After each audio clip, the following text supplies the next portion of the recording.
fixyou.org. My father died in 1995. For years I thought he might still be alive.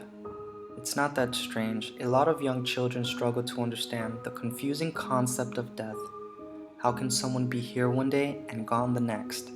Maybe the finality of it all struck me the most. I convinced myself that Dad only went away for a while. The priest who spoke at the service filled my head with a misguided idea. He seemed like a nice guy. He shook my hand hard and held my mom while she cried. At the end of the wake, he talked to the guest about my father's life. He mentioned Dad's time in the military and how much he loved his family and how much he loved basketball. Then he ended with one final line. Someday we will all be reunited with Timothy. Amen. I thought about that part a lot. In my baffled adolescent mind, something about the words made sense, just in all the wrong ways. The whole experience never felt real. Dad had promised to take me to Disney for my 10th birthday. He'd promised to take me to a bar on my 21st. We had plans. Dad would come back. He always did. Who would walk my sister down the aisle? Who would be there at graduation? How could someone so crucial to my existence just disappear? I told myself the priest had to be right. Dad was around. We just needed to find a way to see him again.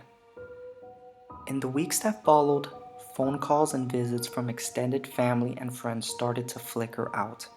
My mom went back to work, my brother and sister went back to college. Our family routines became abandoned. Holidays turned into a hassle chore at best, and we never really went on vacation again. Most days it was just me at home, alone with the basketball hoop and a brick wall. I read about death a lot on the internet. Some people said there was ways to see the dead. Some people said they were always with us. But nobody had much information on how to bring them back. Most websites talked about the dangers of reanimation and the reasons why it's a bad idea. I ignored them and kept looking.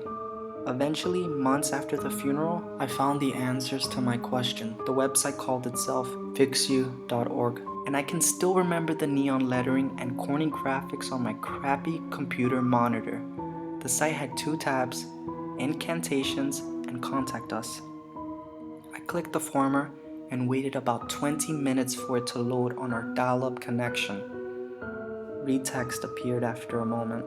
FixYou employs both technology and spell work to enable communication between living souls and the dead.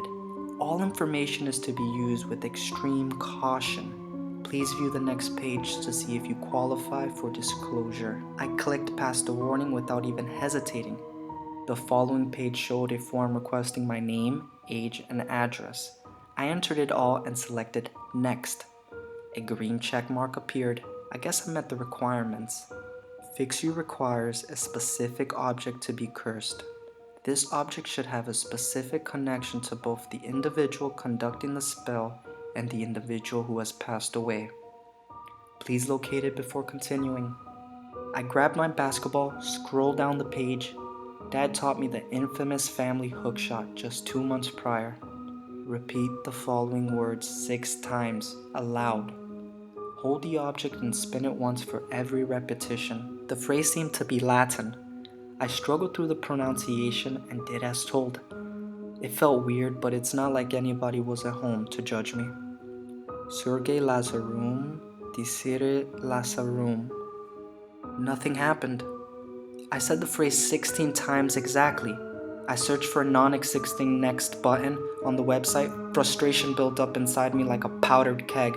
Now what? I shouted to my empty room. The website seemed to respond. I did not click anything, and yet the page refreshed. That seemed pretty crazy to a young kid on the internet those days. A cartoonish genie with the word bubble displayed on the screen. Tonight, you will dream about your loved one. Think about them as much as possible. Hold the object close if the spell is done correctly and the individual would like to communicate. You will make first contact in your dreams. I followed the instructions and tucked myself into bed at 9 o'clock. Excitement replaced frustration. I clutched the basketball harder than ever before. I thought about all the best times with my father at the park, at the mall, at the movies. That night, when I fell asleep, I did dream about him. I dreamed that Dad lived in a cabin somewhere out in the woods. I visited on a dark, rainy night, and he explained everything once we got inside. My mom and he had gotten into a fight. She just didn't want him around anymore. He had to hide from the government, and nobody could know where he lived. Death never even became a topic of conversation. It felt too ridiculous to even suggest. Dad sat right in front of me. I told him about school and the upcoming summer and everything that was going on in my life. He smiled and listened. He made me dinner. And then, as suddenly as the dream started, it ended. I woke up in a cold sweat and cried for an hour. The horrible teasing effect of the whole situation was the worst part. It seemed so real. He looked exactly the way I remembered. I wonder whether the website made me dream about him. Doubt left my mind as the memories welled up in my head. We just needed a little bit more time.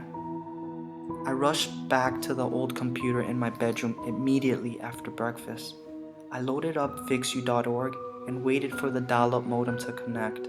When it did, I nearly fell off my chair. You have completed level 1 of contact. At 2 o'clock Tuesday morning, wait outside the address given. Bring a cursed object at the time. A chariot will arrive. You will be able to make contact with your loved one in the living plane. I bit my lip through the whole weekend. In retrospect, I should have told my mother, but the story seemed too unbelievable. I knew she would take away the computer the second she heard it, and that could not happen. I could not live wondering whether there was a way to see my father again. The alarm woke me at 1:45 on Tuesday morning. That gave me enough time to change out of my PJs and slip outside through the back door. It was cold that night. Bits of white snow slipped down from the sky in what must have been record time. A blizzard canceled school for the next day. That only added to my excitement. I could not wait to tell Dad. Maybe you could stay over for the day. I shivered in my father's boots while waiting on the front porch. I hoped they still fit. I thought he might need them. Wherever he was going, so many questions flooded my mind. I made sure to remember all of them. We would not be dreaming of this time. Who knew when we could talk again? I heard the squeal of shaky brakes and snow crumpled under tires at exactly 2 a.m. The street sat about 20 feet in front of our house. A flash of blue stuck out between hollow trees and white waves of sleet. The van slowed down as it approached our house, and then it stopped. I looked around and stared for a few minutes. Nobody seemed to move. Something about the situation started to feel sketchy. Could the dream have been a coincidence? A door to the van popped open. The quietness of the snowstorm seemed to add to the eeriness. A white light somewhere inside illuminated an empty and quiet cabin. I wonder whether Dad sat in the back or the front. Was he driving? Where should I sit? I walked towards the car. The hill in front of my house was perfect for sledding and not much else. I slipped a couple times going down. On the second or third tumble, I heard another van door open. Then my mom's shrill voice pierced the night. "Matthew, oh God, no, Matthew, get back inside this house now, now!" The next few moments were a shock to all parties involved. The white light turned off inside the van. The door slammed shut. The driver slid down the street like a burglar leaving a crime scene at the sight of my mother flying out of the house and screaming like a banshee. After yelling, screaming, cursing, and calling the police, she finally asked me what the hell happened. I told her about Fix You.